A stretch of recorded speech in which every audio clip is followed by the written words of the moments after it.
Akagari k'Abagesera, Umudugudu Bwirabo. Umurenge wa Runda, Akagari k'Abagesera, Umudugudu Bwirabo. Ikibanza cyiza kiri ahantu ku muhanda, gifite metero 36 kuzamuka, ubuhagarike, ubutambike gifite metero 36. Kiri ahantu heza ku muhanda, hano ngaha ku Mugomero, ahantu mu miturire hameze neza, nawe urabibona, ni ku muhanda neza, ahandi mu kibanza hagati, ariko ikigaragara ni ahantu heza byatari, ni ahantu hari amazu agezweho heza, ureba umuhanda wose. Iki ni ikibanza ndi kugendamo, hano ni mu kibanza, hano ko ari ahantu heza. Ikibanza nyiri kugendamo kiri ku mihanda 3, ndavuga ko ukora ku mihanda ni 3. Hano ni umuhanda, aha ni amazu ahaturiye, ni mu miturire, ni ahantu heza cyane.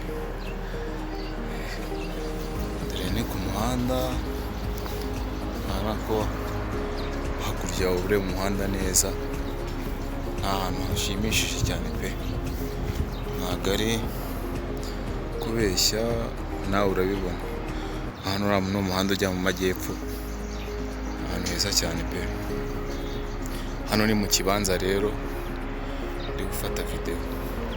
Hari ahagaze abantu, ni ruguru y'umuhanda, ari mu kibanza. Ukiva hari ahagaze abantu uhita winjira mu kibanza. Hano ko rero ni ahantu heza. Iki ni ikibanza nyiri gutambikaho hejuru yacyo, ariko ndi mu muhanda, ahantu heza cyane. Ufite amafaranga rero ukuza ukigurira hano ngaha, ukaba uri ahantu heza, ubona ko hatuwe, hari kubakwa amazu agezweho, ikibanza kinini cyujuje ibisabwa byose, ubona ko ahantu heza. Ni kuri kaburimbo, urayireba imbere yawe muri metero nka 60 nazo ubanza ari nyinshi. Hano kiri ku mihanda 3.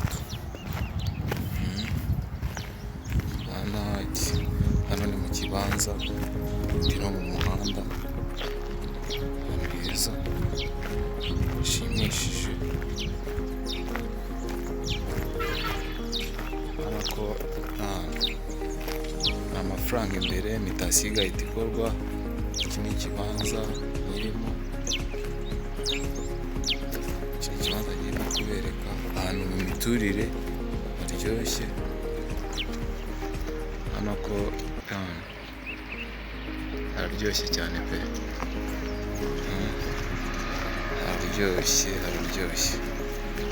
si ukubeshya.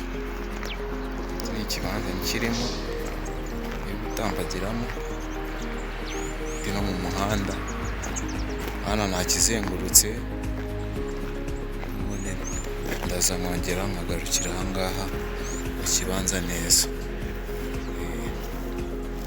Hano ko imbere yanjye ni kuri kaburimbo neza, ikintu kigaragara, ahantu heza cyane,